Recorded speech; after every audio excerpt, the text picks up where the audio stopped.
అడిగి ఎదగనే వాళ్ళే కావాల్సినటువంటి సలహాలు సూచనలు ఇస్తే మన సమాజం బాగుపడుతుంది. మనం అనుకున్న పనులు కూడా అన్ని సాగుతాయి.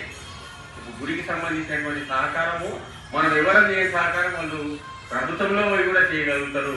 వాళ్ళు చేసినంత మనం వాళ్ళ 10% కూడా చేయలేము. అంటే వాళ్ళలో చిత్తశుద్ధి అనేది ఎప్పటికీ ఉండాలి. అంటే ఏమనుకోవద్దు, ఉండాలి. ఉన్నప్పుడు నాకు ఎవరు అవసరం లేదు, నేను చేసుకున్నా అంటే ఇది చేసినాను మనం చెప్పే అవసరం లేదు. నాకైతే నేను చెప్పుకునే అలవాటు నాకు లేదు, నేను చెప్పాను ఫలానా చేసినా ఫలానా చేసినా మనం చెప్పకూడదు. కాబట్టి ఈ బస్సుది అంత నాకు ఇబ్బంది అయింది కాబట్టి కొట్లాడినందుకు ఈ రకంగా నేను పని తీసుకున్నాను. లేకపోతే ఏ పెద్ద మినిస్టర్ దగ్గర పోయినా ఎంతో మంది ఊరోళ్ళు ట్రాక్టర్లు లేకపోయినా కానీ ఇప్పటికి బస్సులు ఆగాయి దిగువలలోని అటువంటి పరిస్థితులు అప్పుడు.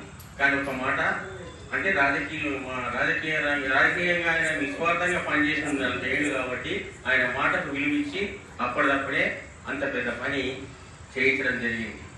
అదొకటి. ఇక నాకు వచ్చినటువంటి ఏదైతే అవార్డు ఉందో నేను చేసింది ఏం లేదు, పిల్లలు బడిలో ఉండాలి. వచ్చిన వాళ్లకు చదువు చెప్పేటోళ్ళు చాలా మంది ఉన్నారు, రాని వాళ్ళకు చదువు అని చెప్పేటోళ్ళు చాలా తక్కువ. కాబట్టి రానోళ్ళు వచ్చిన వాళ్ళని కలుపుకొని కూర్చొని పెట్టుకుంటే అదొక పండుగ స్కూల్లో. కానీ పరిస్థితులు మారుతున్నాయి. దానికి సమాజం కొంచెం పొరపాటు ఉంది. తల్లిదండ్రులు కూడా ఒకరిని చూసి ఒకరు వేరే వేరే దిశలలో మనం అనుకుంటాం ప్రైవేట్ స్కూల్ పంపిస్తున్నాం అనుకుంటున్నాం. సర్వేలో మాత్రం ప్రైవేట్ స్కూల్లో పంపించలేరు.